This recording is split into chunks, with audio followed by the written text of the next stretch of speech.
title of this event because my last 13 years of retirement have been exciting and adventuresome.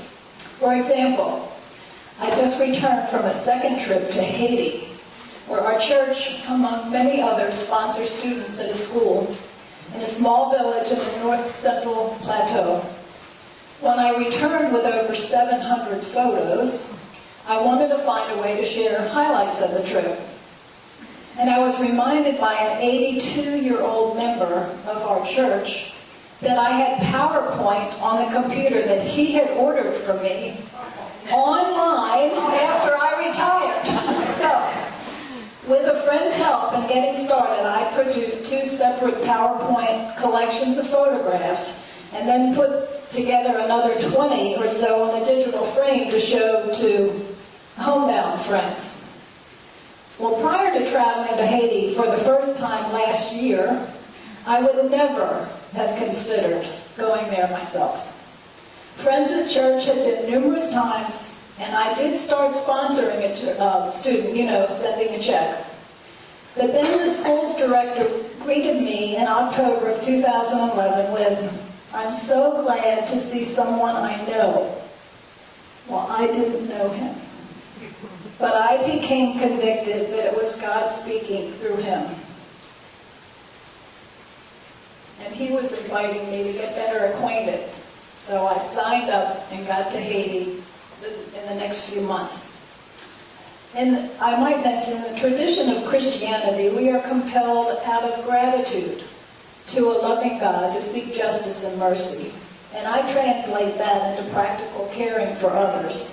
Feeding and clothing the hungry, visiting prisoners. Though with my church family, I do this by making sandwiches for the homeless and delivering meals to a shelter, hosting rummage sales, serving on teams visiting women prisoners. And when Hurricane Katrina struck in New Orleans a few years ago, I joined disaster response teams to help clean up and restore homes. I've taken my oldest grandchildren on short-term mission trips to Appalachia, to New York City and Chicago and North Carolina. For fun, we've gone swimming with manatees and dolphins and gone camping and kayaking. Steve stole my thunder, but I did organize a network of neighbors in my condo association, and we have news sharing and informal gatherings, and now there is a person in the community that is orchestrating the picnics, so we'll have one in a couple weeks. I also want to mention now, because of these names that we need to change, I started a monthly gathering of retired seniors at church, and we call ourselves Saints Alive. I started walking with members of the Reston runners several times a week, and I learned of their women's training program every spring and subsequently became a coach. When I sit still at home, I do enjoy reading and crossword and jigsaw puzzles and adding to growing photo albums for my 13 grandchildren. So if you ask my advice for using your time in retirement, I would say downsize your living space, get rid of excess stuff, cut back unnecessary spending, and maybe unnecessary eating. Try anything at least once.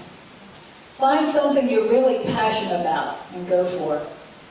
Start walking. It's the best exercise. And if I could use my time right now, I would show you photos of my recent trip.